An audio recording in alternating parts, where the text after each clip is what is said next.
आप लोगों की फर्स्ट क्लास है आज का लाइफ का आपकी फर्स्ट है ना? What's your name? सृष्टि। कहाँ से हो? हमीरपुर हिमाचल से। मास्टर्स अभी pass out. Today I am not well actually, तो मेरा थोड़ा आवाज का इशू रहेगा, स्लो होगा, ठीक है? तो थोड़ा सा एडजस्ट करना, ठीक है?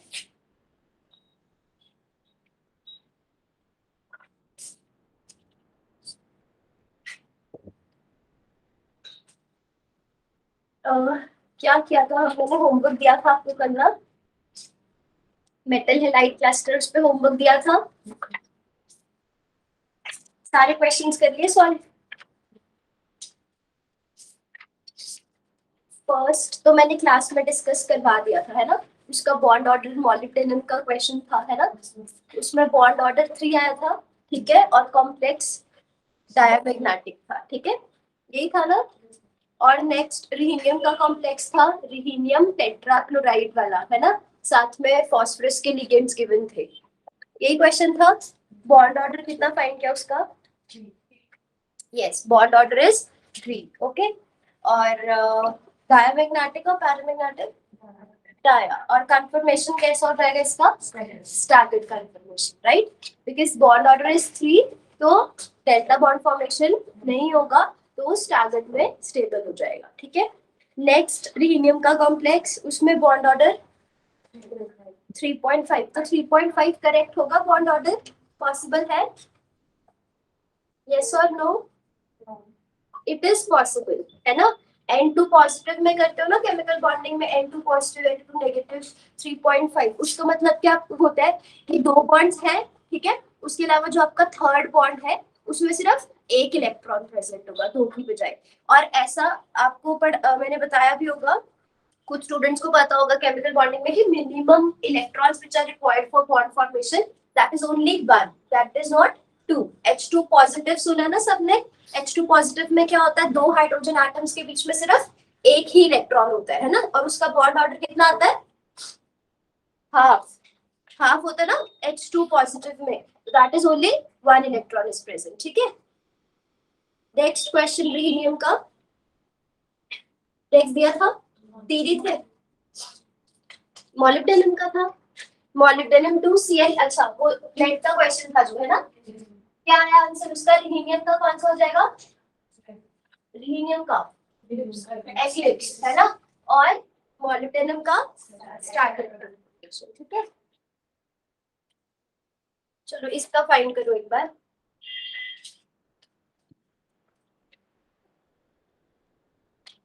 You have to find what will be the stable conformation, okay? और कॉम्प्लेक्स का मैग्नेटिक कैरेक्टर फाइंड करना है, ठीक है? और बॉन्ड ऑर्डर।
किया फाइंड? क्या है?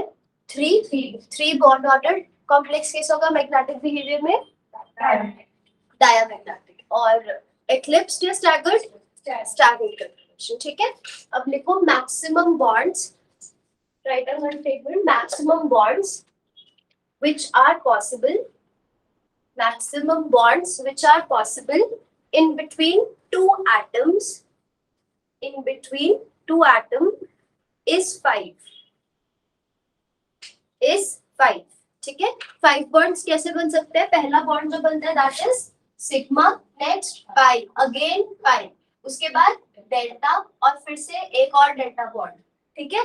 जैसे पाई बॉन्ड्स दो बन सकते हैं ना, किसी भी दो स्पीशीज में, एसिटिलीन में दो होते हैं, है ना, तो वैसे ही डेल्टा बॉन्ड फॉर्मेशन भी मैक्सिमम कितनी हो सकती है? दो हो सकती है। एक तो कौन सी ओवरलैपिंग से होगी? कल बताया था XY and x square minus y square with x square minus y square। जो रिहीनियम का कॉम्प्लेक्स था उसमें सिर्फ एक ही डेल्टा बॉन्ड था, क्यों?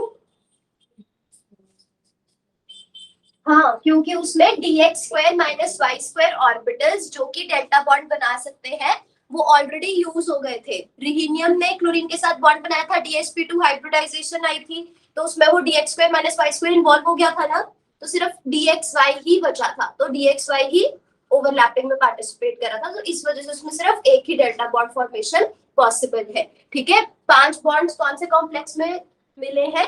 It is a complex of chromium, it is a cluster of chromium, है ना, तो ये ड्रॉ कर लो, ठीक है।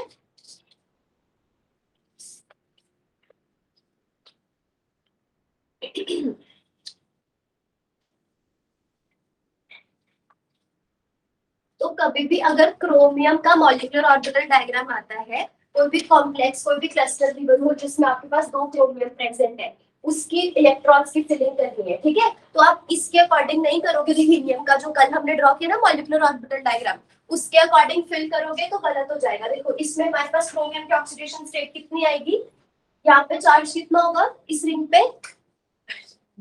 -1 या 0? -1। ऐसे नहीं है ना, ये बॉन्ड ऐसे तो नहीं किया होगा, रिंग के अंदर से तो नहीं जा रहा ना, रिंग के अंदर से जा रहा था तो सारे पाई इलेक्ट्रॉन्स होते। अभी ये किसके साथ अटैच्ड है? जैसे CH3 सिस्टम होता है, रेडिकल टाइप सिस्टम है, फॉर्मल चार्ज कितना आएगा? -1, है ना, तो हमारे पास कितनी हो जाएगी ऑक्सीडेशन स्टेट? 2x - 2 0, तो 2x की वैल्यू कितनी आ जाएगी? +2, है ना। तो क्रोमियम के कितने इलेक्ट्रॉन्स होते हैं? 12, दो क्रोमियम के 12 हो जाएंगे ना, एक क्रोमियम में 3d5 4s1 6 इलेक्ट्रॉन्स, तो दो क्रोमियम से इलेक्ट्रॉन्स कितने आ रहे हैं हमारे पास? 12, ठीक है। और चार्ज कितना प्रेजेंट है? क्रोमियम की ऑक्सीडेशन स्टेट कितनी है? +2, दोनों क्रोमियम की, तो यहाँ से हम दो इलेक्ट्रॉन सब्ट्रैक्ट कर देंगे, 10 इलेक्ट्रॉन्स, मतलब क्रोमियम के पास दोनों क्रोमियम के इलेक्ट्रॉन्स मिला के हमारे पास 10 इलेक्ट्रॉन्स है। अगर रिहीनियम के मॉलिक्यूलर ऑर्बिटल डायग्राम देखें, यही था sigma, pi, then delta, then delta star, then pi star and sigma star. कितने इलेक्ट्रॉन्स है इसमें? 10, है ना, तो हम ऐसे फिल करेंगे। तो इसके अकॉर्डिंग क्या इसमें कोई भी डेल्टा बॉन्ड बन रहा है? यस और नो? देखो सिग्मा की बॉन्डिंग में इलेक्ट्रॉन्स है, उसकी एंटी बॉन्डिंग वेकेंट है, तो सिग्मा बॉन्ड बन रहा है। बॉन्ड तभी बनता है जब बॉन्डिंग में इलेक्ट्रॉन्स प्रेजेंट हो और एंटी बॉन्डिंग वेकेंट हो। पाई की बॉन्डिंग में इलेक्ट्रॉन्स प्रेजेंट है पर पाई स्टार वेकेंट है, तो इसका मतलब इसमें एक सिग्मा और दो पाई बॉन्ड्स बने हुए हैं, ठीक है। पर इसका डेल्टा में भी इलेक्ट्रॉन्स है बॉन्डिंग में, और डेल्टा स्टार एंटी बॉन्डिंग में भी इलेक्ट्रॉन्स है, तो इसका मतलब डेल्टा बॉन्ड नहीं बना हुआ, ये कैंसिल हो गया ना। अगर आप इसका बॉन्ड ऑर्डर भी निकालोगे तो क्या आएगा? 1/2 × 8 - 2 कितना आ जाएगा? 3 means 1 sigma and 2 pi bonds, पर ऐसा तो नहीं है ना स्ट्रक्चर, ठीक है। तो क्रोमियम का जब भी आपके पास आएगा क्वेश्चन, लेट्स सपोज वहां पे ऐसा कोई क्वेश्चन आए कि you have this chromium two Cp twice, ठीक है। अब क्रोमियम के साथ क्या है, कौन सा लिगेंड अटैच्ड है? साइक्लोपेंटाडाइन। क्रोमियम की ऑक्सीडेशन स्टेट दोनों क्रोमियम की इकट्ठी बताओ कितनी आ जाएगी?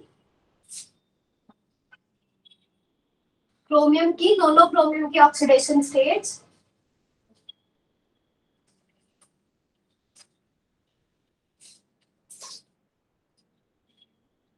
अरे Cp पे चार्ज कितना होता है? -1, तो क्या आ जाएगा इस पे? 2x की वैल्यू पूछ रही हूँ मैं, +2 आ जाएगी ना, तो मतलब अभी भी 10 इलेक्ट्रॉन्स है, तो ये आपके पास सिग्मा पाई डेल्टा, जैसे दो पाई बॉन्ड्स पॉसिबल है वैसे ही दो डेल्टा बॉन्ड्स पॉसिबल है। You have delta star, pi star and sigma star, ठीक है। तो ये होता है हमारे पास molecular orbital diagram of the chromium cluster. तो ये अलग से आपने याद रखना है। जितने रिहीनियम के कॉम्प्लेक्सेस है, रिहीनियम के अलावा कोई और कॉम्प्लेक्स आता है तो रिहीनियम का मॉलिक्यूलर ऑर्बिटल डायग्राम यूज करना है। अगर क्रोमियम का कॉम्प्लेक्स आएगा सिर्फ और सिर्फ उस केस में ये आपने डायग्राम यूज करना है, ठीक है। क्लियर हो गया?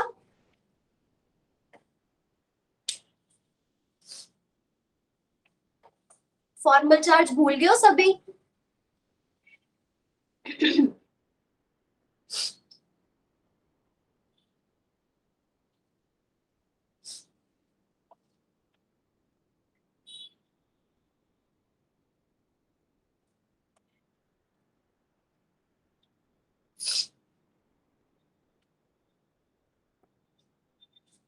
कल मैं ना आपका क्लास में टेस्ट लूंगी फिर, ठीक है।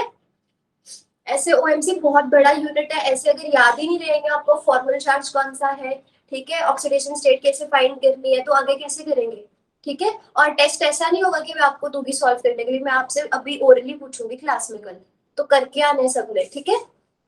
और जेन्युइन बहाना ही सुनती हूँ मैं, ठीक है, और कोई नहीं।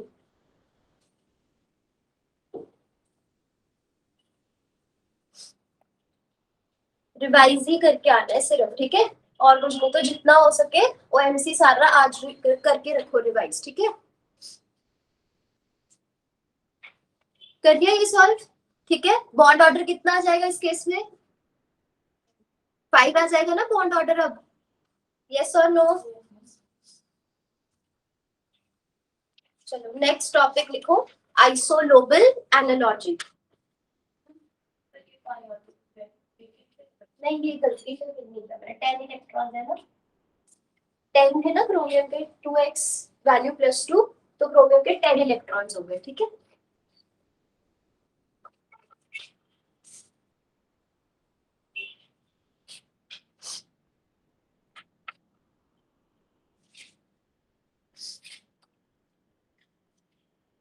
आइसोलोबल एनालॉजी,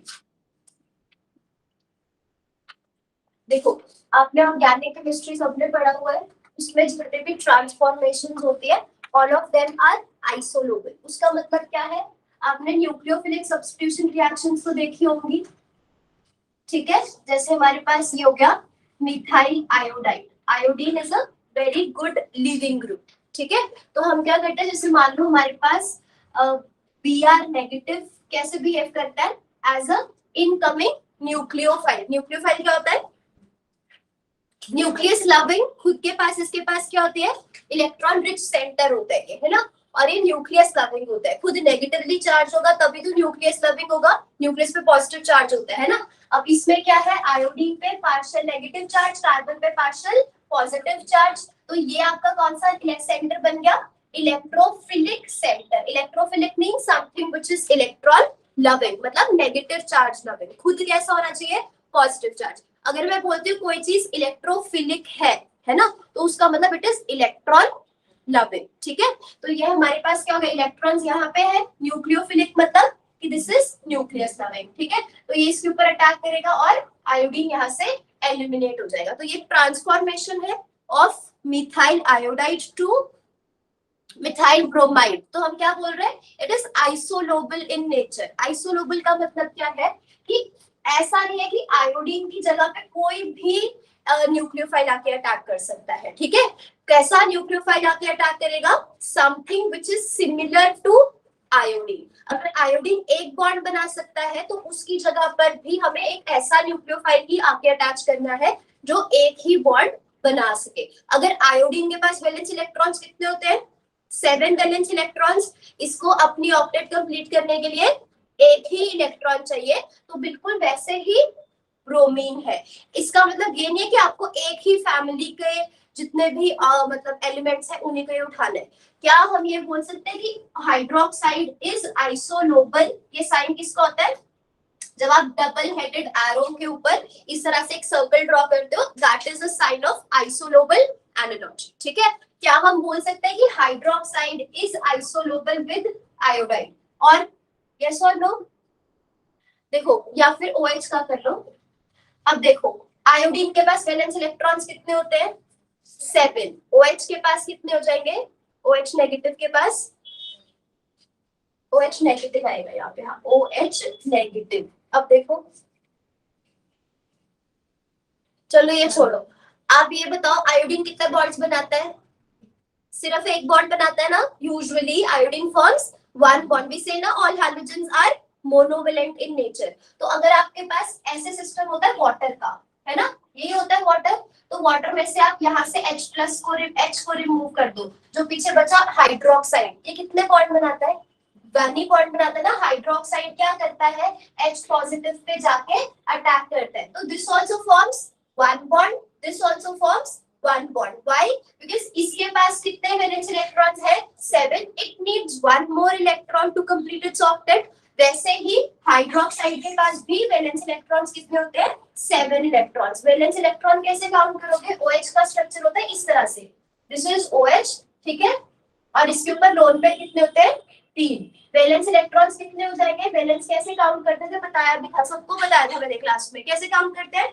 बॉन्डिंग के दोनों इलेक्ट्रॉन्स काउंट कर लो और लोन पेयर के दोनों इलेक्ट्रॉन्स काउंट कर लो, और बॉन्डिंग का सिर्फ एक। तो कितने हो गए इसके वैलेंस इलेक्ट्रॉन्स यहाँ पे? 7। इट नीड्स वन मोर, तो इसलिए क्या करता है? हाइड्रोजन पे अटैक करता है, ठीक है, ऑक्टेट कंप्लीट करने के लिए।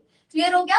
तो आइसोनोबल का मतलब ये होता है जिसका इलेक्ट्रॉन काउंट सेम हो। अगर उसका इलेक्ट्रॉन काउंट सेम होगा तो दोनों के दोनों आइसोनोबल होंगे, दोनों के दोनों की बॉन्ड फॉर्मेशन सिमिलर होगी, ठीक है। तो कभी भी अगर, बहुत इजी है, अगर आपके पास एग्जाम में क्वेश्चन आता है कि दो स्पीशीज गिवन है आपको A and B, and you just have to tell that whether they are isolobal और नॉट, तो आप क्या करोगे? स्पीशीज A का अलग से वैलेंस इलेक्ट्रॉन काउंट कैलकुलेट करोगे और स्पीशीज B का अलग से वैलेंस इलेक्ट्रॉन काउंट करोगे कैलकुलेट। अगर दोनों का इलेक्ट्रॉन काउंट सेम आ रहा है तो वो आइसोनोबल है, अदरवाइज नॉट, ठीक है। एक बार एक डेफिनेशन लिखो। हाँ जी, उसके ऊपर OH के ऊपर एक इलेक्ट्रॉन भी आ रहा है, उससे काउंट करें। कौन सा वाला? से OH नेगेटिव है ना? हाँ, नहीं ये नेगेटिव तभी बना ना क्योंकि देखो ऑक्सीजन के पास तो 6 होते हैं, है ना, पर अभी कितने हैं यहाँ पे? 7। तो ये जो एक्स्ट्रा एक इलेक्ट्रॉन है वो H पॉजिटिव का ही है, मतलब मुझे पता है आप ऐसे कंफ्यूज हो रहे हो। ये ऑक्टेट पूरी कैसे होती है इसकी? यहाँ पर हमारे पास ये तो चलो इस केस में है ही है, ये H है ना, ऐसे ये आपके पास इस तरह से बॉन्ड फॉर्मेशन होती है, ठीक है। जब ये यहाँ से चला जाएगा OH नेगेटिव, ठीक है, H पॉजिटिव, ये मैंने इसको बताया था कि ये मोनोवेलेंट है, ये एक ही स्पीशीज पे अटैक करता है, एक ही बॉन्ड बना सकता है, इससे ज्यादा बॉन्ड नहीं बनाता यूजुअली। ऐसे तो हाइड्रोनियम एग्जिस्ट करता है जिसमें उसके ऑक्सीजन के 3 बॉन्ड्स बनते हैं, पर यूजुअली ऑक्सीजन के जनरल क्या होता है? इट मेक्स 2 बॉन्ड्स, ठीक है। क्लियर हो गया राधना? चलो स्टेटमेंट लिखो। two fragments are isolobal. Two fragments are isolobal if the number, comma, symmetry properties, and approximate energy and shape of their frontier orbitals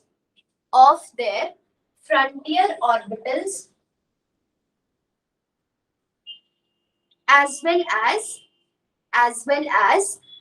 the number of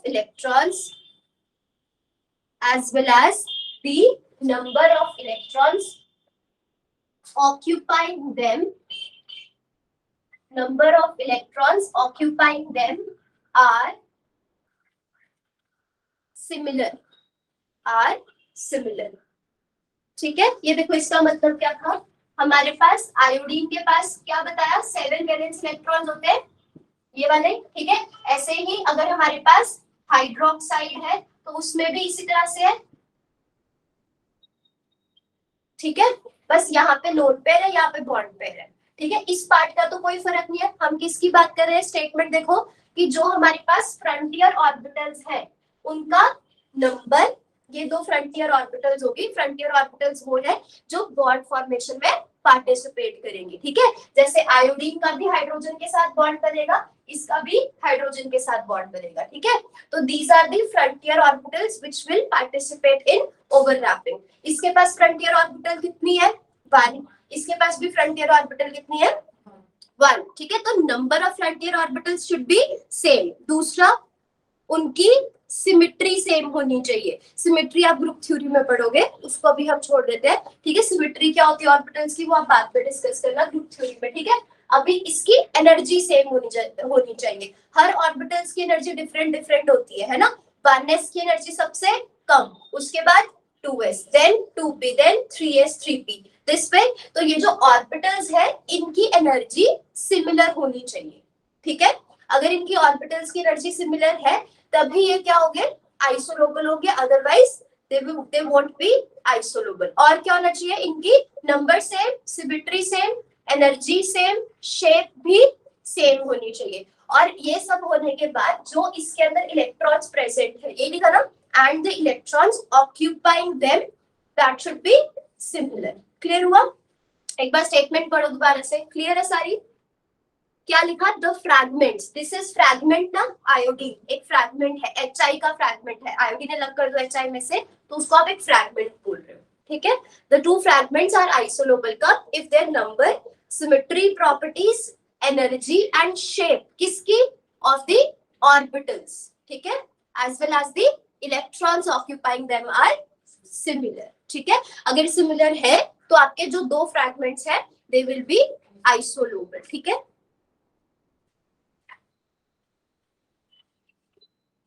मेरे weights nomenclature किस किसने किया था क्लास में? सबने किया था क्लास में वेट्स नॉमेनक्लेचर? आप तो आए थे ना दीक्षा?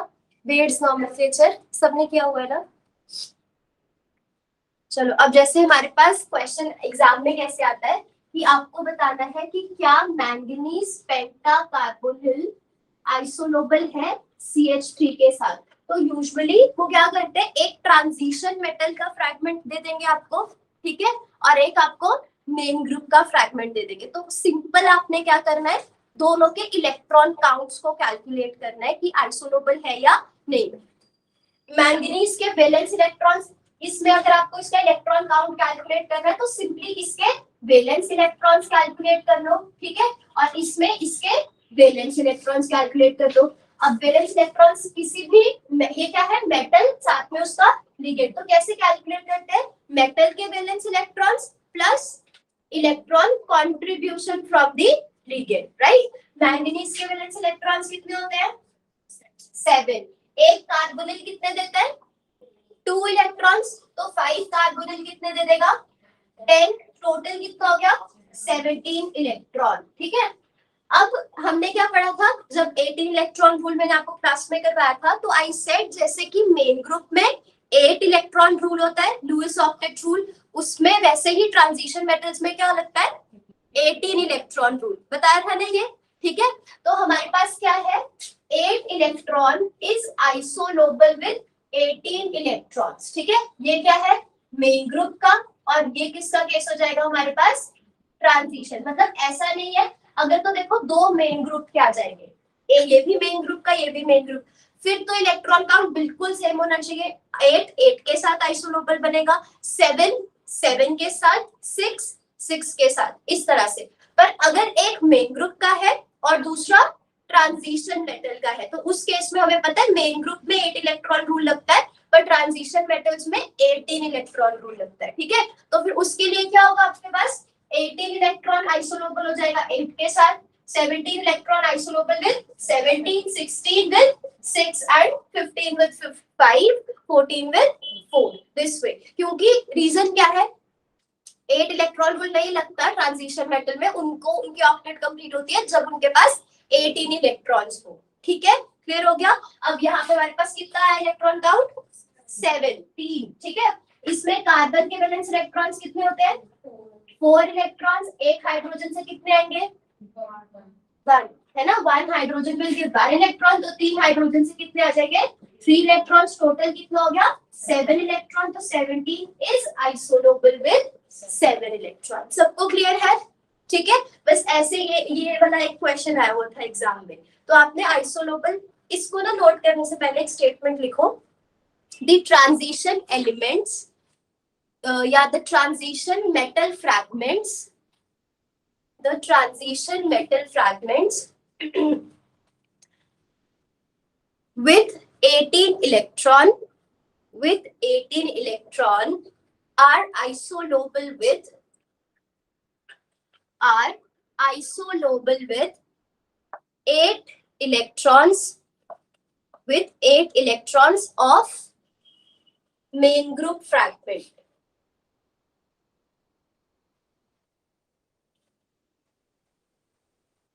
with 8 electrons of main group fragment।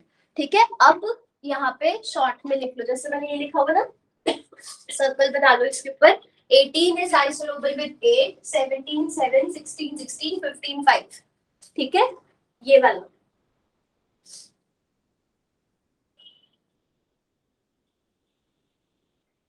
Organic में क्या चल रहा है आपका?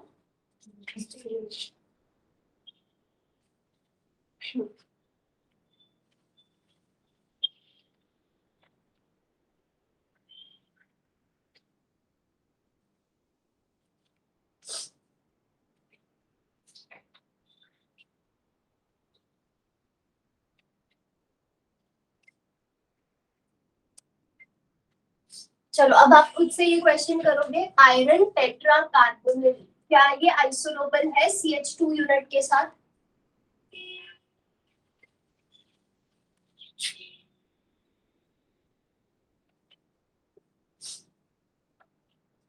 Cobalt tricarbonyl, is it isolobal with CH unit?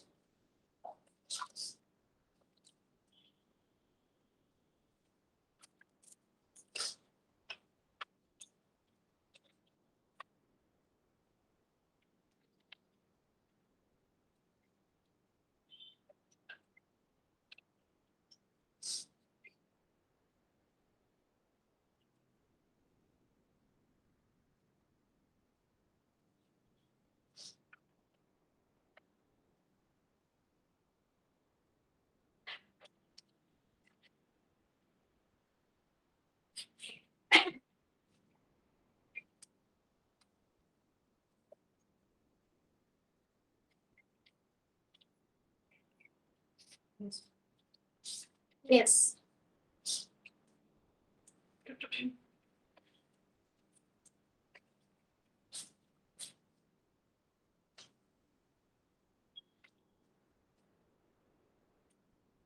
First question क्या सबने हो गया? कैसे आएंगे? आयरन के कितने होते हैं valence electrons?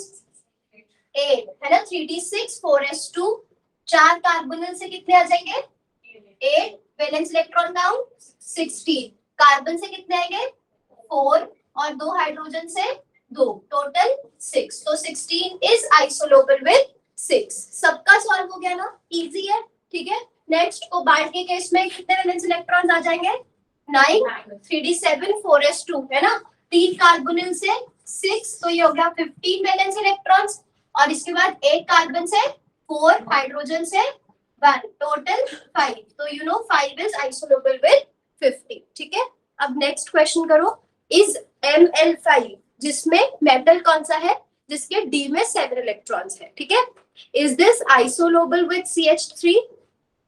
Is this isolobal with CH3 if L is a 2 electron donor? If L is a 2 electron donor.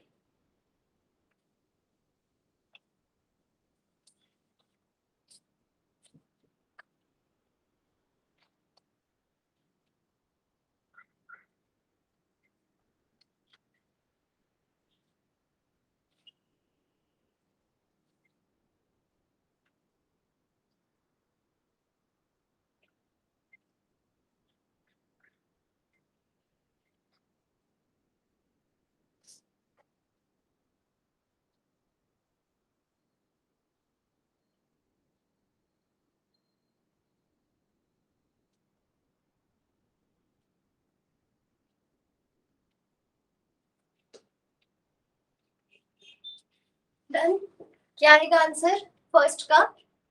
Yes और नो? Why no? D7 4s2 कर रहे हो उसको, ऐसे ही होता है। D7 सिस्टम हम टोटल मैंने बताया नहीं था, उसमें हमेशा लो स्पिन कॉम्प्लेक्सेस बनते हैं फर्स्ट क्लास ओएमसी की।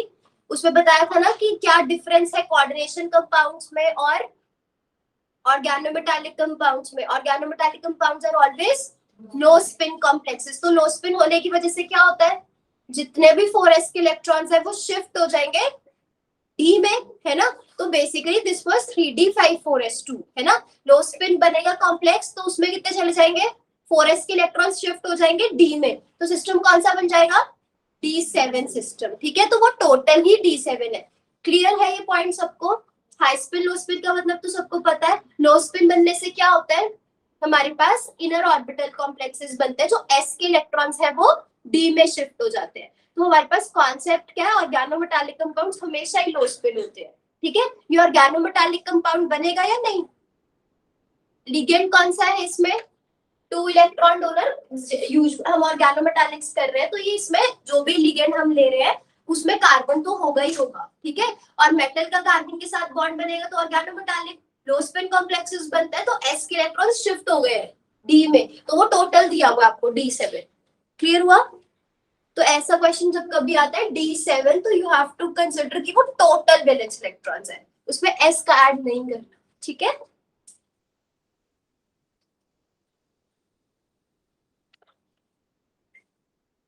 नेक्स्ट होगा आइसोलोबल। यस, है ना। कितना आ रहा है इलेक्ट्रॉन काउंट दोनों का? 6, है ना। ये देखो, निकल के साथ सीपी रिंग अटैच्ड है, कोबाल्ट के साथ 3 कार्बोनल्स अटैच्ड है।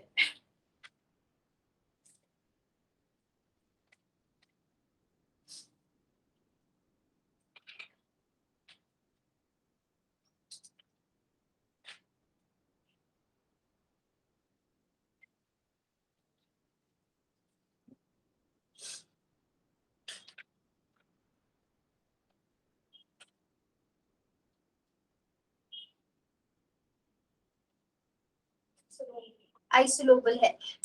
ये कौन सी रिंग है, सीपी स्टैंड्स फॉर साइक्लोपेंटाडाइईन। कितने इलेक्ट्रॉन्स देता है, 5, ठीक है। तो निकल से हमारे पास कितने आ जाएंगे, N3D8 4s2, है ना। और सीपी रिंग से 5, तो कितना हो गया टोटल 15। कोबाल्ट से 9, 3 कार्बोनिल से 6, टोटल 15। क्लियर हो गया, ठीक है। अगर आप लोगों को इलेक्ट्रॉन कंट्रीब्यूशन पता है सारे लिगेंड्स का तो फिर ये होंगे सॉल्व, अदरवाइज नहीं होंगे, है ना। अब अगर किसी को सीपी रिंग की इलेक्ट्रॉन कंट्रीब्यूशन नहीं पता तो फिर वो क्वेश्चन सॉल्व नहीं होगा, ठीक है। तो आज घर पे सारे आपके पास जितने भी स्टार्टिंग के बेसिक कॉन्सेप्ट है वो रिवाइज रखने हैं, ठीक है। नेक्स्ट क्वेश्चन ये नोट करो।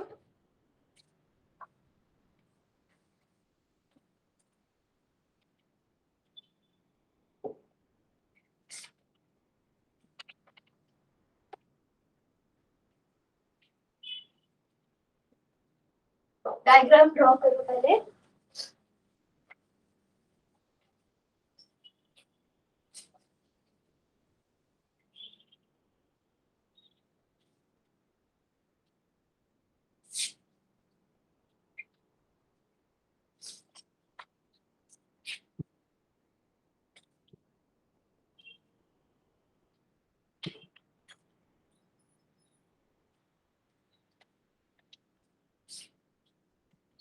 क्वेश्चन लिखो, with what fragments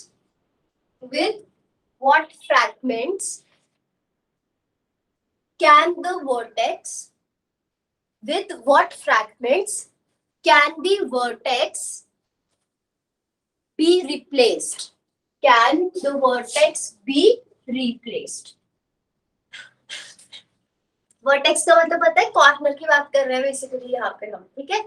तो हमें बताना है कि ये जो हमारे पास ऑप्शंस गिवन है इनमें से किसके साथ हम इस वर्टेक्स को रिप्लेस कर सकते हैं। तो ये किसके जैसा क्वेश्चन है, जैसे ऑर्गेनिक की ट्रांसफॉर्मेशन बताई थी कि आयोडीन को किससे रिप्लेस कर सकते हो, आइसोनोबल फ्रैगमेंट के साथ। अगर आयोडीन की जगह आप ब्रोमीन ले रहे हो 7 वैलेंस इलेक्ट्रॉन्स तो भी चलेगा, आयोडीन की जगह हाइड्रोक्साइड ले रहे हैं तो भी चलेगा, आइसोनोबल होने चाहिए फ्रैगमेंट्स बस, क्लियर हुआ क्वेश्चन? ठीक है, सब्स्टिट्यूशन ही कर रहे हैं ना, उस वर्टेक्स में इरिडियम ट्राइकार्बोनिल को हटा के कोई और इनमें से कौन सा फ्रैगमेंट हम वहां रख सकते हैं, किस ऑप्शन के साथ वर्टेक्स कैन बी रिप्लेस्ड। तो दैट मींस क्या करना है आपको, इरिडियम ट्राइकार्बोनिल को मैच करना है कि इनमें से किसके साथ आइसोलोबल।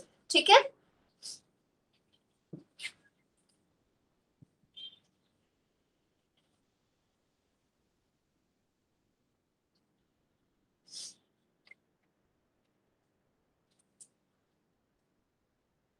मैम निकल कार्बोनेट। एक से ज्यादा ऑप्शंस करेक्ट आएंगे इसके। ओके एक हाँ जी, यहाँ पे पहले इलेक्ट्रॉन काउंट बताओ मुझे कितना आ रहा है इसका।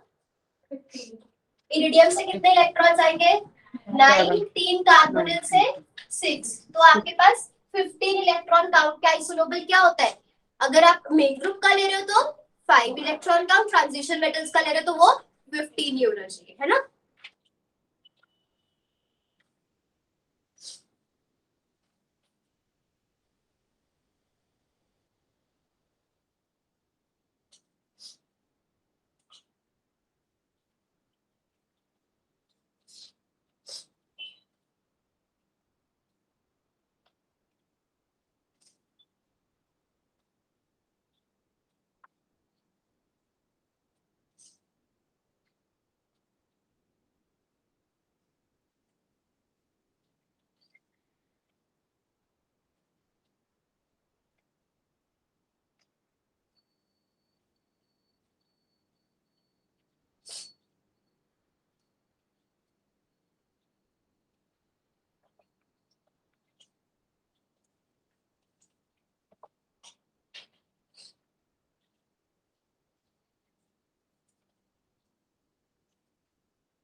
हो गया सॉल्व।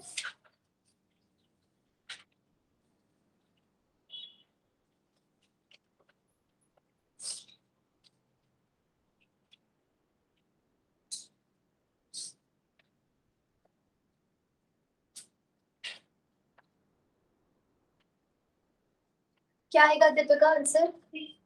फर्स्ट चलता है सिलिकॉन के कितने valence electrons, 4 plus R group कौन सा हो गया, मिथाइल इथाइल। ठीक है, तो ये कितने देगा 1।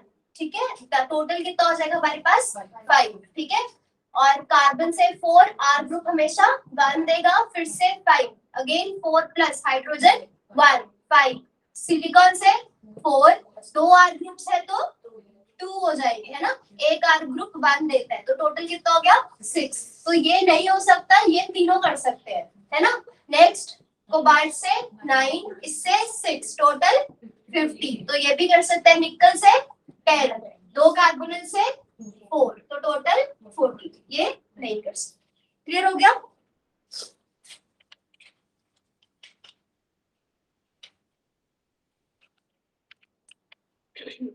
चलो इसके जैसा एक और क्वेश्चन सॉल्व करो।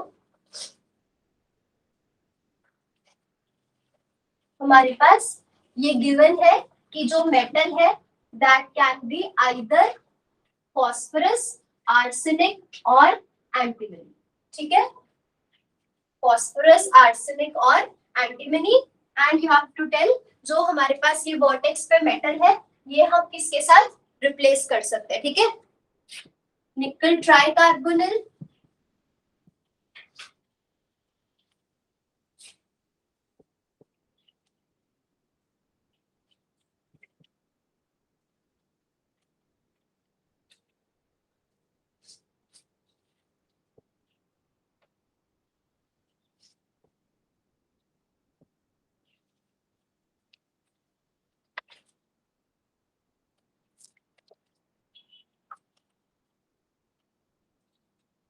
ठीक है, तो ये क्वेश्चन सॉल्व करो, दूसरा भी लिखो साथ में।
सी जिन स्टूडेंट्स ने लेट ज्वाइन किया है, ठीक है, थोड़ी सी प्रॉब्लम आ रही होगी, बट उससे पैनिक नहीं करना, ठीक है, कि हमारा सॉल्व नहीं हो रहा या हमें समझने में प्रॉब्लम आ रही है, ठीक है। इट्स बिकॉज अगर कोई पहली वाली क्लास नहीं अटेंड कर पाए हो आप, ठीक है, तो उस वजह से इट्स वेरी ऑब्वियस कि बीच में से पोर्शन चल रहा है तो थोड़ी प्रॉब्लम आएगी, बट एक्चुअली इट्स नॉट, मतलब बीच में से नहीं चल रहा है, it's kind of beginning. But actually OMC के पहले 2-3 लेक्चर्स इतने इंपॉर्टेंट होते हैं कि अगर वो पार्ट में हो तो आगे समझने में प्रॉब्लम आती है। तो उसके लिए यू हैव 1 to सी, अब मेरी क्लास फ्राइडे तक होगी, मतलब today is Wednesday I suppose, है ना, तो थर्सडे फ्राइडे 2 दिन क्लास लगेगी, उसके बाद you have Saturday Sunday Monday as well, ठीक है, यू हैव दोस 3 डेज। तो उसको इस तरह से यूटिलाइज करना है कि जितना सिलेबस अभी तक हो चुका है ओएमसी का वो आप कवर कर लो, ताकि नेक्स्ट वीक जब आप आते हो तो it's a fresh start, you know everything before that, okay, तो आपको समझने में कोई प्रॉब्लम नहीं आएगी। पर वो नहीं होगा, फिर बात ऐसे बढ़ता रहेगा, हर रोज ऐसा होता रहेगा, ठीक है, तो उससे nothing, you will get demotivation. तो इट्स बेटर कि 1-2 दिन ज्यादा मेहनत करके रात को जाग लेना, थोड़ा सा एक्स्ट्रा कम सो लेना, ठीक है, कहीं बाहर घूमने वगैरह मत जाना 2-3 दिन, ठीक है, थोड़ा सा सैक्रिफाइस करना, उसके बाद बहुत पेस बन जाएगा आपका लेक्चर्स का, अदरवाइज वही प्रॉब्लम आएगी, ठीक है। एंड जो स्टूडेंट्स स्टार्टिंग से क्लासेस लगा रहे हैं उनका भी मुझे लगता है कि बीच बीच में से आप भूल रहे हो पुराने वाला, ठीक है, तो keep on revising like previous lectures.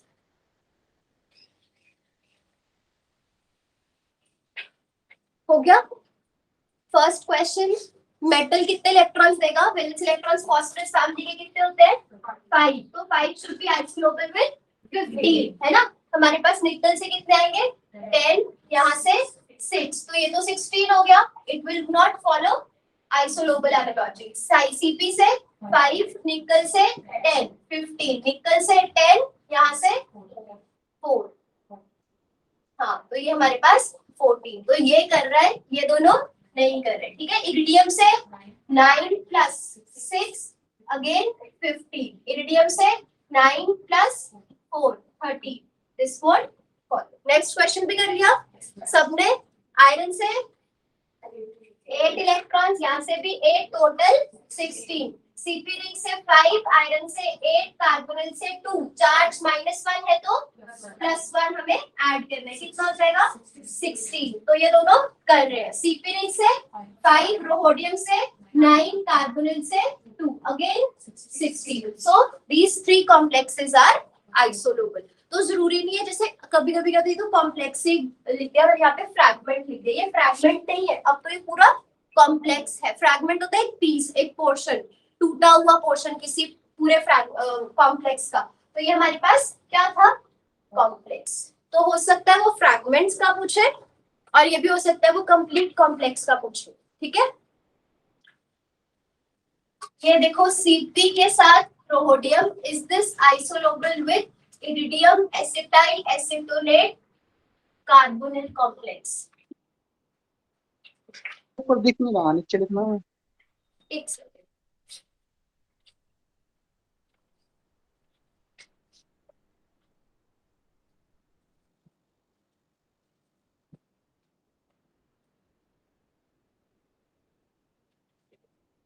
ACAC किसको लिखा? एसिटाइल एसीटोनेट, ठीक है, it is the abbreviation used for acetyl एसीटोनेट।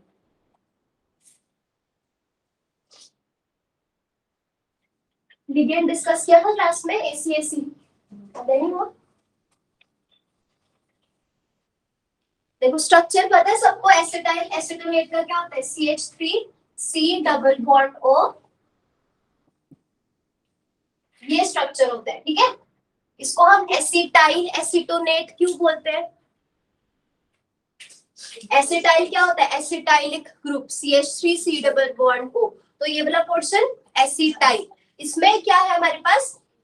Negative charge आ रहा है ना, ठीक है। एसीटोन समझ रहे हो? एसिटाइल एसीटोन, ठीक है। CH3C double bond O CH3, that is called as acetyl. तो बेसिकली यहाँ पे 2 एसिटाइल ग्रुप्स या एसीटोन ग्रुप्स आपस में क्लब्ड है, एक तो कीटोनिक फॉर्म में है और दूसरे पे नेगेटिव चार्ज है। नेगेटिव चार्ज होने की वजह से हम यहाँ पे पीछे 8 लगा रहे हैं, तो एसिटाइल एसीटोनेट, ठीक है। ये हमारे पास एसिटाइल सब्स्टिट्यूएंट हो गया, CH3C डबल बॉन्ड O, इसको, इस सब्स्टिट्यूएंट को आप एसिटाइल ग्रुप बोलते हो। और ये क्या हो गया CH3CO CH3, ये क्या हो गया एसीटोन, एसीटोन हो गया ना। पर यहाँ पे क्या है, ये डबल बॉन्ड इधर है और नेगेटिव चार्ज यहाँ है, तो इसको हम एसीटोन नहीं बोलेंगे, एसीटोनेट बोलेंगे, ठीक है। COCH3 क्या होता है, एसिटाइल ग्रुप, ठीक है। CH3CO CH3 क्या होता है, एसीटोन, पर इसमें नेगेटिव चार्ज ऑक्सीजन पे है, तो एसीटोन की बजाय एसीटोनेट, तो this is called as acetyl acetonate. अब हमें क्या देखना है, आइसोनोबल है या नहीं, तो उसके लिए हमें सबकी इलेक्ट्रॉन कॉन्ट्रीब्यूशंस पता होनी चाहिए। सीपी की, रोडियम की आपको पता है, यहाँ पे इरिडियम की और कार्बोनिल की भी पता है, एसी की हमें फाइंड करनी है। तो हमें देखना है कि कितनी इलेक्ट्रॉन कॉन्ट्रीब्यूशन इसकी हो सकती है। तो यहाँ पे एक ऐसा सिस्टम है, नॉन बॉन्डिंग इलेक्ट्रॉन्स प्रेजेंट है इसके ऊपर, यस और नो। किसके जैसा सिस्टम है, वाटर जैसा, ठीक है। वाटर कैसा डोनर होता है, pi electron donor, sigma electron donor और non bonding electron donors, non-bonding donors. All the non-bonding donors, pi donors and sigma donors have formal charge 0. ठीक है, तो अगर ये इलेक्ट्रॉन डोनेट करेगा मेटल को, कितने इलेक्ट्रॉन्स डोनेट करेगा, 2 इलेक्ट्रॉन डोनेट करेगा, ठीक है। इलेक्ट्रॉन डोनर, इलेक्ट्रॉन कंट्रीब्यूशन कितनी होगी इसकी 2, हैप्टिसिटी, हैप्टिसिटी 1, हैप्टिसिटी क्या होता है कि यहाँ से हैप्टिसिटी 1 आ रही है, ठीक है। हैप्टिसिटी क्या होता है, पूरे लिगेंड के कितने एटम्स मेटल के साथ अटैच्ड है, तो सिर्फ ये वाला एटम अटैच्ड है मेटल के साथ, तो यहाँ से हैप्टिसिटी कितनी आ जाएगी 1, इलेक्ट्रॉन कंट्रीब्यूशन कितनी हो जाएगी 2 इलेक्ट्रॉन्स, फॉर्मल चार्ज कितना हो जाएगा 0, ठीक है। अब हमें देखना है ये ऑक्सीजन, यहाँ नेगेटिव चार्ज बनाया था ना, ऑक्सीजन के पास वैलेंस इलेक्ट्रॉन्स कितने होते हैं, यूजुअली 6 होते हैं, है ना। माइनस का मतलब क्या है, एक एक्स्ट्रा होगा, है ना। तो एक तो ये वाला हो गया 1 2 3 4 5, दिस इज 6 एंड 7, ठीक है। पर यहाँ पे हम कैसे करते थे, OH नेगेटिव का याद है सबको, फॉर्मल चार्ज कैसे निकालते थे हम इसका, ऐसे करके बॉन्ड कंसीडर करते थे और फिर यहाँ से ब्रेकेज करते थे इलेक्ट्रॉन कंट्रीब्यूशन के लिए। तो यहाँ पे जैसे वाटर की इलेक्ट्रॉन कंट्रीब्यूशन नॉन बॉन्डिंग से 2 इलेक्ट्रॉन डोनर्स आ रही थी, पर OH की, एसिटाइल ग्रुप की, OCOCH3 की याद है सबको, OR ग्रुप की 1 लेकर चलते थे, उसमें याद है सबको OR ग्रुप, ये मैंने क्लास में समझाया भी था कि ईथर वाली एग्जांपल लोगे तो ये 2 इलेक्ट्रॉन डोनर है, पर अगर OR की एग्जांपल लेके चलते हो इस तरह से, वो मेटल के साथ अटैच्ड है, तो यहाँ रेडिकल जैसा सिस्टम आएगा, बीच में से होमोलिटिक क्लीवेज करोगे, ठीक है। तो it will be a 1 electron donor. तो यहाँ से भी हैप्टिसिटी कितनी आएगी 1, electron contribution 1 electron, formal charge क्या हो जाएगा -1, ठीक है। तो ये आप याद रखना, यहाँ पे AC का सिस्टम कैसा है, एक ऑक्सीजन ईथर जैसा या वाटर जैसा, दूसरा ऑक्सीजन जिसपे नेगेटिव चार्ज है दैट इज OH जैसा सिस्टम, ठीक है।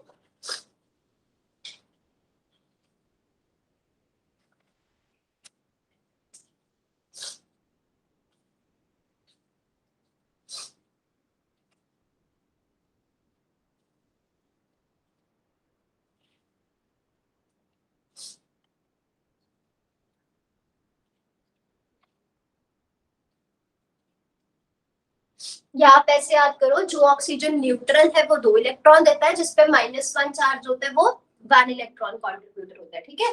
तो AC इन टोटल कितने इलेक्ट्रॉन डोनर हो गया 3 electron, formal charge in total -1, ठीक है। क्लियर हो गया।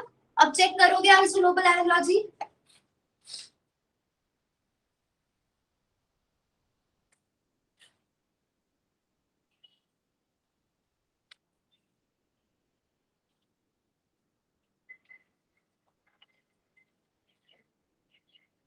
ये नोट किया ना सबने,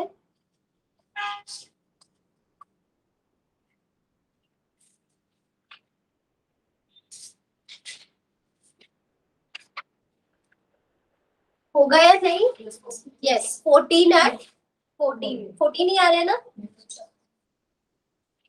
क्वेश्चन लिखो, perform fragmentation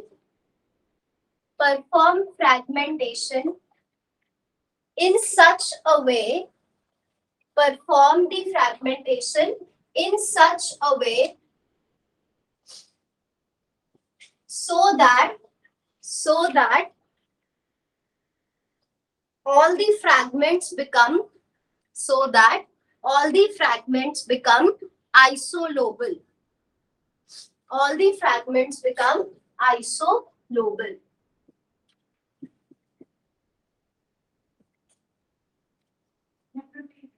Perform the fragmentation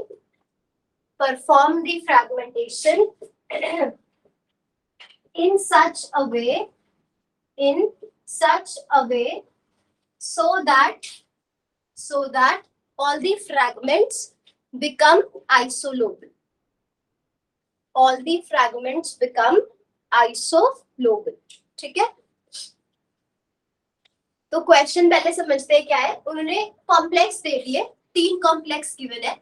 क्या बोला करने को? फ्रैगमेंटेशन इस तरह से करो ताकि जो भी फ्रैगमेंट बने वो दूसरे के साथ आइसोलोबल हो जाए. मतलब समझ आ गया? फ्रैगमेंटेशन का मतलब हमें यहाँ से क्लीव करना है बॉन्ड को. तो जैसे मान लो मैंने यहाँ से बॉन्ड को क्लीव कर दिया तो मेरा एक तो ये फ्रैगमेंट बन गया, दूसरा फ्रैगमेंट ये बन गया. ठीक है? इसी तरह से मान लो यहाँ से मैं फ्रैगमेंटेशन कर रही हूँ कार्बोनिल. फ्रैगमेंटेशन मींस आपको ब्रेक करना है, कहीं से भी ब्रेक कर सकते हो. हमें तो ये चेक करना है कि किस तरह की फ्रैगमेंटेशन करने से सब कुछ आइसोलोबल हो जाए. ठीक है? तो यहाँ पे हमारे पास एक फ्रैगमेंट सीपी का बन रहा है, दूसरा आयरन और सीपी का बन रहा है. ठीक है? यहाँ से एक फ्रैगमेंट किसका बनेगा? कार्बोनिल का, दूसरा ये पूरे कॉम्प्लेक्स का. आपको इस तरह से फ्रैगमेंटेशन करनी है कि सारे फ्रैगमेंट्स आपस में आइसोलोबल बने. सारे का मतलब ये नहीं है, ऐसा तो नहीं हो सकता ना सीपी इसके साथ भी आइसोलोबल हो जाए.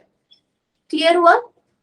सीपी के तो 5 होंगे, इसके 13 हो जाएंगे, तो ये तो आइसोलोबल नहीं हो सकता. इसका मतलब ये है कि अगर आप यहाँ से फ्रैगमेंटेशन किसकी कर रहे हो? सीपी रिंग की कर रहे हो. यहाँ से किसकी कर रहे हो? कार्बोनिल की. ये इसके साथ आइसोलोबल होना चाहिए. समझ रहे हो? इजी है. करके देखो कहाँ से ब्रेक करोगे. जो आपका फर्स्ट ऑप्शन है उसमें तो कहीं और से ब्रेकेज पॉसिबल है ही नहीं है ना. उसमें तो आपको एक सीपी बॉन्ड गिवन है, एक आयरन और सीपी को ही ब्रेक करना पड़ेगा. या तो यहाँ से क्लिक करो, यहाँ से क्लिक करो, it is one and the same. ठीक है?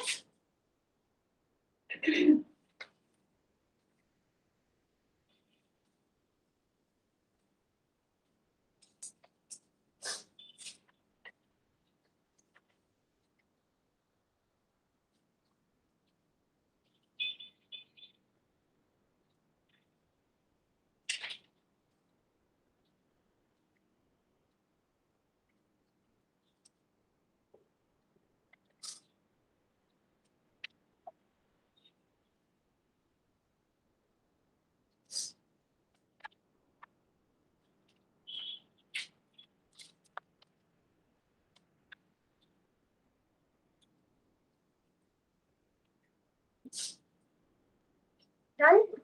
कैसे होगी फ्रैगमेंटेशन? सीपी रिंग, यहाँ से एक सीपी, यहाँ से भी एक सीपी रिंग रिमूव कर दो तो ये 5 electron, this is also 5 electron, this is also 5 electron. अब जो बाकी के फ्रैगमेंट्स बने वो भी चेक करो, वो भी आइसोलोबल बन रहे हैं, है ना. यहाँ पे क्या आ जाएगा? आयरन सीपी फ्रैगमेंट कितने हो गए? 13, है ना. यहाँ पे मैंगनीज से 7, 3 कार्बोनिल से 6, कितने हो गए? 15. टाइटेनियम से 4, 3d2 4s 2 सिस्टम. सीपी से 5 और 2 कार्बन. क्या हुआ? किसमें 13 आएगा? अच्छा ठीक है. ये 13 हो जाएगा, फिर इसमें भी 4, तो ये भी 13. तो सारे फ्रैगमेंट्स आपस में आइसोलोबल. ठीक है?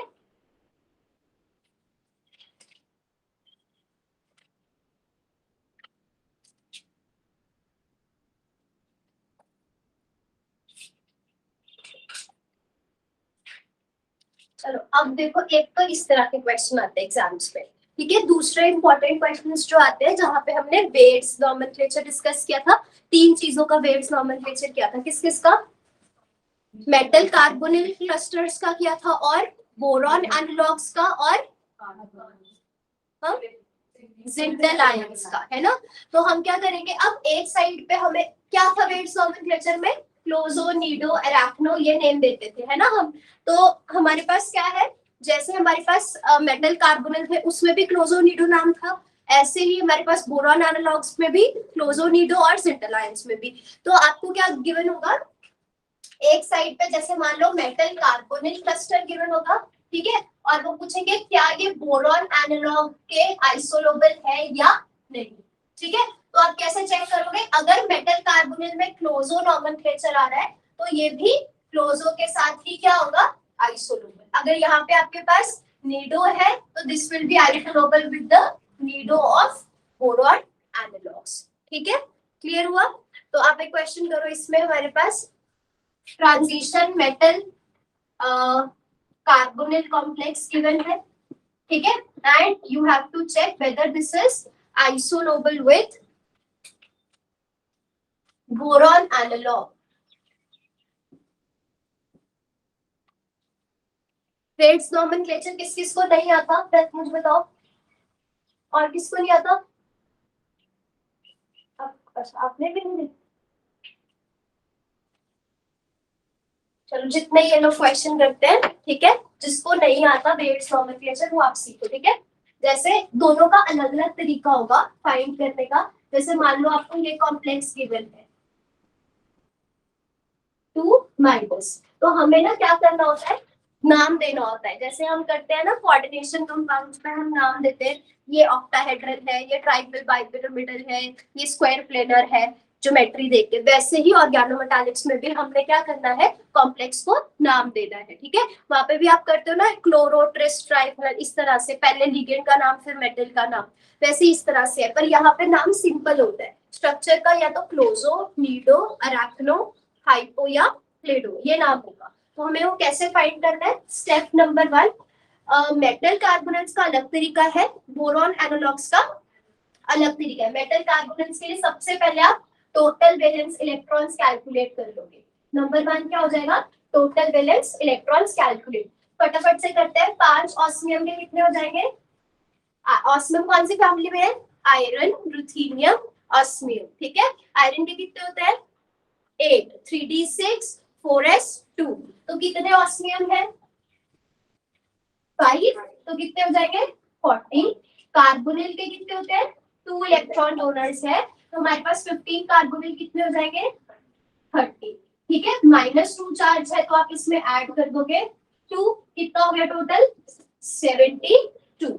तो first step calculate total valence electrons. Second step you have to calculate poly electron count, ठीक है, इसको हम शॉर्ट में पैक बोलते हैं, पॉली इलेक्ट्रॉन काउंट। तो पॉली इलेक्ट्रॉन काउंट का हमारे पास फॉर्मूला क्या होता है, total valence electrons minus 12 into n, ठीक है, where n stands for number of metals। तो फटाफट से कैलकुलेट करो, total valence electron 72 minus 12 into n value कितनी है 5, तो ये कितना हो गया 60, 72 माइनस 60 कितना हो गया 12। तो first step valence electrons calculate करने हैं, second step poly electron count calculate करना है, third step just divide poly electron count divide by 2। तो आपके पास देखो 12/2 कितना आ गया 6। लास्ट स्टेप हमारे पास क्या है, हमें मेथड लिखो, ठीक है। यू हैव टू कंपेयर कि x की वैल्यू किसके बराबर है, either it is equal to n-1 और it is equal to n या n+1, n+2, 3 so on, ठीक है। अब देखो किसके बराबर है n+1, तो ये ऐसा होता है, अगर तो n-1 आता तो हम इसको बोलते हैं कि ये सुपर क्लोजो है, n आ रहा है तो ये हाइपर क्लोजो है, ठीक है। n+1 आएगा तो क्लोजो, ठीक है, नहीं तो नीडो, फिर अराक्नो, n+4, n+5, 4 के लिए हाइपो, n+5 के लिए क्लेडो। क्लियर हो गया। तो क्या है स्टेप, टोटल वैलेंस इलेक्ट्रॉन, फिर पॉली इलेक्ट्रॉन काउंट, फिर divide poly electron count by 2 and then compare it with the n value. Clear हो गया। तो यहाँ पे क्या आ रहा है हमारे पास, आंसर क्या है ऑस्मियम का क्लोजो। हाँ जी शुभम, मैम आइसोलोबल आ गया। हाँ आइसोलेबल। तो हमारे पास ये आंसर क्या हो गया, ये तो हमारे पास क्या हो गया क्लोज, ठीक है। अब बोरॉन एनालॉग्स का कैसे करना है वो भी मैं आपको बता देती हूँ, वो काफी सिंपल है। मतलब आपको ना कुछ भी गिवन होगा, जैसे B5H7 गिवन है, तो आपने सिंपली क्या करना है, इसको कन्वर्ट करना है BnHn की फॉर्म में, ठीक है। अब जैसे मान लो B5NN मतलब आपको दोनों डिजिट को सेम करना है।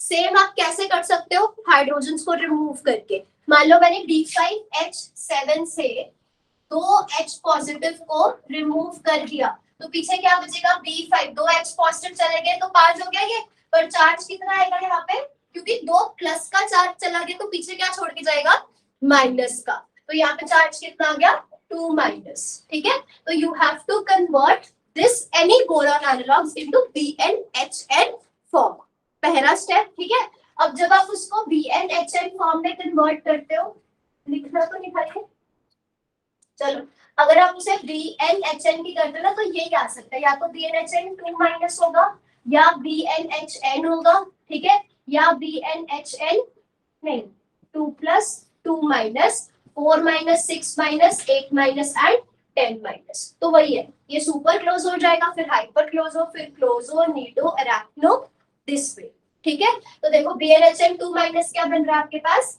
क्लोजो। अभी क्वेश्चन क्या गिवन था, B5H5 2 नेगेटिव, तो उसी फॉर्म में गिवन था, उसको तो कन्वर्ट ही नहीं करना ना, B5H5 क्वेश्चन में गिवन था आपको, ठीक है, तो ऑलरेडी BnHn की फॉर्म में ही था, तो दैट इज क्लोज, ठीक है। अगर क्या कहते हैं, वो जो मेटल कार्बोनेट क्लस्टर का था ना, एक बार शॉर्ट में लिख लो सब, जिन्होंने नई क्लास अटेंड की थी। Number 1, calculate total valence electrons, calculate total valence electrons. Number 2, polyelectron count. Polyelectron count क्या होता है, total valence electrons minus 12 into n, ठीक है। Third, divide polyelectron count by 2, ठीक है, that will be equal to x, okay. Fourth, compare x with n, ठीक है, so this compare x with n.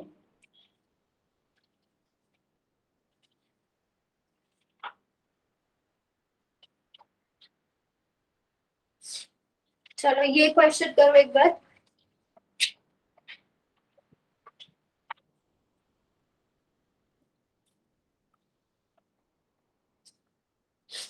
अच्छा यहाँ पे आपको बता दें कि ये क्लोज होगा, नीड होगा या अराक्नो होगा, जिन्होंने क्लास लगाई हुई है सॉल्व करके देखो ये क्वेश्चन, ठीक है। आपको फाइंड करना है कि ये क्लोज होगा, नीडो या अराक्नो, वेट नॉमेनक्लेचर देना है इसका। जिन्होंने क्लास नहीं लगाई वो यहाँ पे देखो पहले। अब देखो ना तो ये ट्रांजिशन मेटल फ्रैगमेंट था, ना ये boron analogue, it is a mixture of both of them.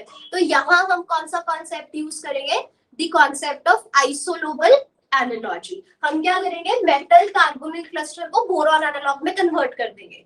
कैसे कन्वर्ट करेंगे हम इसको, पहले इसका इलेक्ट्रॉन काउंट देख लेते हैं कितना आता है। आयरन से 8, 3 कार्बोनिल से 6, टोटल कितना हो गया 14। अब 14 किसके साथ आइसोलोबल है, देखो बी बोरॉन में कन्वर्ट कर देना, बोरॉन एनालॉग्स में। बोरॉन कौन से ग्रुप में है, मेन ग्रुप में है ना, तो 14 किसके साथ आइसोलोबल होगा, 4 इलेक्ट्रॉन्स के साथ, ठीक है। तो आप क्या करोगे, इसका जो 14 इलेक्ट्रॉन है इसकी जगह बोरॉन एनालॉग्स लिख दो 4 इलेक्ट्रॉन वाला। बोरॉन से कितने इलेक्ट्रॉन्स आते हैं, बोरॉन के वैलेंस इलेक्ट्रॉन्स कितने होते हैं, बोरॉन के वैलेंस इलेक्ट्रॉन्स 3, 2s2 2p1, एक हाइड्रोजन से कितना आएगा 1, टोटल 4 इलेक्ट्रॉन हो गया। तो हम ये क्या कह सकते हैं कि iron tricarbonyl is isolobal with 1 BH unit, ठीक है, बोल सकते हैं ना ऐसा, बिकॉज आइसोलोबल एनालॉजी के according 14 electron is isolobal with 4 electron. तो this is 14 electron, this is 4 electron, both of them they are isolobal. तो बस हम क्या करेंगे, यहाँ पे B3H7 था, आयरन ट्राई कार्बोनिल की जगह मैं क्या लिख सकती हूँ BH, और ब्रैकेट के बाहर 2, क्लियर हुआ। टोटल बोरॉन्स कितने हो गए, 3 यहाँ से 2 यहाँ से, कितने हो गए टोटल 5, हाइड्रोजन कितने हो गए 9। तो इसको अब हमें अब यहाँ से सिंपल है ना, करके देखो क्या आएगा। अब n का वैल्यू सेम कर दो इसका, तो क्या हो जाएगा B5H5। कितने हाइड्रोजन रिमूव किए 4, तो चार्ज कितना आएगा 4 माइनस। स्ट्रक्चर कैसा हो जाएगा नीडो। 2 माइनस है तो क्लोज हो, 4 माइनस है तो नीडो। सबको क्लियर हो गया? क्लियर है एवरीवन?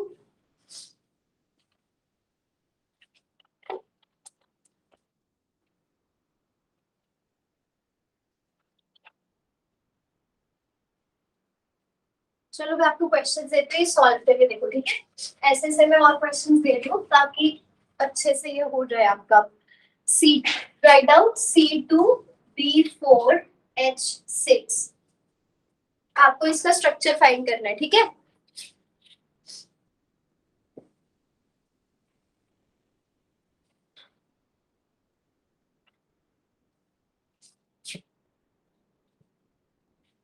देखो इसमें क्या है हमारे पास, इनको हम बोलते हैं बोरेन्स। बोरॉन के साथ हाइड्रोजन है ना, इसको हम बोलेंगे बोरेन। अगर इसके साथ कार्बन आ जाए तो कार्बोरेन, ठीक है? This is carborane and this is metal fragments. Metal के साथ लिगेंड अटैच्ड है, ट्रांजिशन मेटल। तो आप क्या करोगे, इसको बोरॉन एनालॉग में कन्वर्ट कर दोगे। पर यहाँ प्रॉब्लम क्या है, कार्बन भी है, तो कार्बन किसके आइसोनोबल होगा वो भी चेक कर लो। कार्बन के वैलेंस इलेक्ट्रॉन्स 4, BH के किए थे ना अभी 4, तो एक कार्बन एक BH के आइसोनोबल। क्लियर हो गया सबको एवरीवन? आपको क्लियर हो गया? नहीं हुआ? कहाँ प्रॉब्लम आ रही है? कौन सा वाला? ये देखो कार्बन के वैलेंस इलेक्ट्रॉन्स 4 होते हैं, ठीक है? और B प्लस H ये कितने हो गए 3 प्लस 1, ये भी 4 इलेक्ट्रॉन्स हो गए, ठीक है? तो एक कार्बन की जगह आप ऐसे लिख सकते हो ना, कार्बन 2 है तो आप उसकी जगह लिख दो BH2, ठीक है? ताकि ये सारा सेम हो जाए। जब तक सेम नहीं होंगे आपने सारे को BH की फॉर्म में लिखना है, ठीक है? तभी उसका आंसर आएगा, ठीक है?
आराधना क्लियर हो गया?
सी जहाँ पे भी प्रॉब्लम आ रही है ना उसी टाइम पे पूछ लो, ठीक है, क्लास में, ठीक है।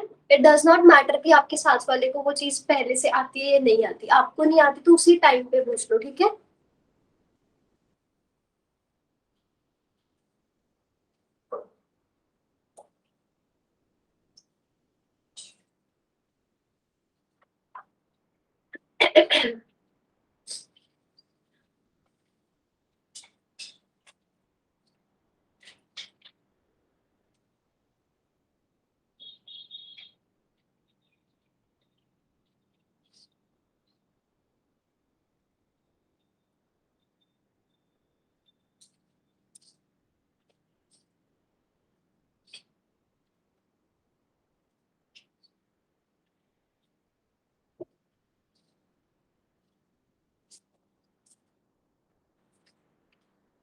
Do you need one revision class?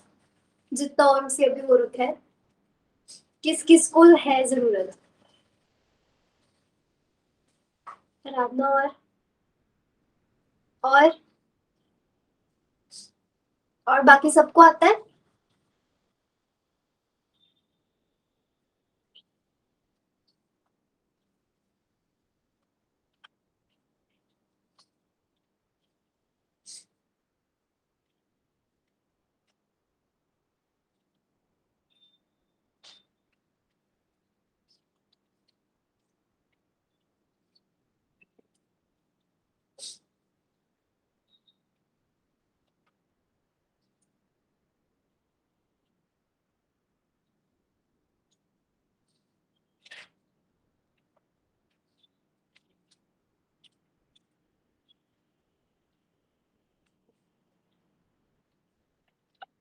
First question किया सबने? क्या आंसर आ रहा है? क्या आंसर आ रहा है फर्स्ट का, जिसमें प्लैटिनम कॉम्प्लेक्स गिवन है? सबका क्लोज आ रहा है? एवरीवन आपका क्लोज आया? नहीं आया? क्लोजो आएगा, है ना हमारे पास। देखो ये पता लगा कार्बन को हम आइसोलोबल क्यों बोल रहे हैं बीएच के, ये सबको क्लियर है एवरीवन? क्योंकि कार्बन के पास वैलेंस इलेक्ट्रॉन्स 4, इसके पास भी 4, तो मैं एक कार्बन की जगह BH लिख सकती हूँ ट्वाइस, है ना, क्योंकि 2 कार्बन है तो मैंने BH के बाहर 2 लिखा, ठीक है। उसके बाद हमारे पास क्या है, B4H6। अब हमें चेक करना है इसका इलेक्ट्रॉन काउंट कितना होगा, ठीक है। तो प्लैटिनम से इलेक्ट्रॉन्स कितने आते हैं? निकल पैलेडियम प्लैटिनम 10 वैलेंस इलेक्ट्रॉन्स हो जाएंगे, 3d8 4s2 फैमिली है तो यहाँ से हो गए 10। अब दूसरा सिस्टम कौन सा है? This is try ethyl phosphine. तो फॉस्फोरस के ऊपर जैसे ये होता है ना PH3 सिस्टम होता है, तो इसमें क्या होता है, लोन पेयर आएगा, जैसे अमोनिया होता है, फॉस्फोरस भी अमोनिया की फैमिली को बिलोंग करता है ना, नाइट्रोजन की फैमिली को, तो फॉस्फोरस के पास एक लोन पेयर है। हमने सिंपली क्या किया, हाइड्रोजन की जगह इथाइल ग्रुप्स ले लिए, ठीक है। तो अब ये कितने इलेक्ट्रॉन्स देगा मेटल को? तो जैसे कार्बोनिल 2 इलेक्ट्रॉन डोनर है, वैसे ही triethyl phosphate is also a 2 electron donor, ठीक है। तो कितना हो जाएगा electron count? Platinum plus 2 triethyl phosphate present है, कितना हो जाएगा यहाँ से? 4, टोटल 14। 14 इज आइसोलोबल विद 4, तो हमारे पास एक प्लैटिनम फॉस्फोरस इथाइल किसके बराबर हो जाएगा? BH unit. कितने प्लैट, ये एक ही गिवन है ना, तो बस हम यहाँ पे क्या करेंगे, यहाँ BH अब टोटल कर दो, इसका कितना होगा टोटल बोरॉन्स? 4 5 यहाँ से 7, hydrogen 6 9, B7 H9 B7 H7 2 negative, this will be close. अभी सबको क्लियर है? तो प्रॉब्लम क्या आई थी, इसका इलेक्ट्रॉन काउंट नहीं पता था, ठीक है। तो अब आगे से कभी क्लास में ऐसा हो कि किसी का इलेक्ट्रॉन काउंट नहीं पता, किसी का फॉर्मल चार्ज नहीं पता, तो उसी टाइम पे पूछ लेना क्लास में, ठीक है। नेक्स्ट सॉल्व हो गया। नेक्स्ट का आंसर क्या आएगा? क्लोजो। नेक्स्ट नीडो, सबका नीडो आ गया, so this will be closo, this was also closo, next is Nido, ठीक है। ये वाला this is नीडो, सबका हुआ? कौन सा वाला? सेकंड वाला। इसमें आप इलेक्ट्रॉन काउंट देखो कितना आ रहा है। सीपी रिंग से कितने आएंगे? 5। और कोबाल्ट से हाँ, नहीं कार्बोनिल नहीं है, ये कोबाल्ट है, ठीक है, दिस इज कोबाल्ट, तो यहाँ से 9 आ जाएंगे, ठीक है। और हाँ ठीक है, कोई प्रॉब्लम, ठीक है। कभी भी ना ऐसे दोनों में फर्क क्या होगा, CO ऐसे लिखते हैं और कोबाल्ट ऐसे लिखा होगा, ठीक है। और कभी भी मेटल के बिना तो ये होगा ही नहीं, या मेटल होगा तभी साथ में वो वाला लिगेंड होगा, ठीक है ना।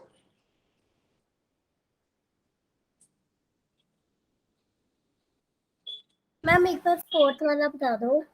हाँ, तो फोर्थ में सीपी रिंग कितना इलेक्ट्रॉन देगा? 5। और साथ में निकल अटैच्ड है, निकल कितने देगा? 10, टोटल 15। 15 किसके साथ? अच्छा, आपको 14 का पता है ना। 14 हम 4 के साथ आइसोलोबल करते हैं, 15 किसके साथ आइसोलोबल करेंगे? 5 के साथ, ठीक है। तो 5 इलेक्ट्रॉन कैसे आएगा? एक बोरॉन प्लस 2 हाइड्रोजन, कितना हो जाएगा? 5। तो ये हो गया BH2 यूनिट। तो Cp निकल is isolobal with BH2 unit, ठीक है। क्लियर हो गया एवरीवन? तो क्या आएगा फोर्थ का सॉल्व हुआ? इट विल बी नीड, ठीक है, this will be also need. Second last bench solve हुआ, नीडो आ गया। लास्ट बेंच वहां पे नीडो आ गया। चलो आज हम इतना करेंगे, ठीक है। अब कल जितने स्टूडेंट्स ने लेक्चर्स मिल गए एटलीस्ट 3-4 लेक्चर्स देख के रखना आज के दिन में, ठीक है। ओके, ऑनलाइन किसी को डाउट है, किसी क्वेश्चन में? चलो I am ending the class, okay then.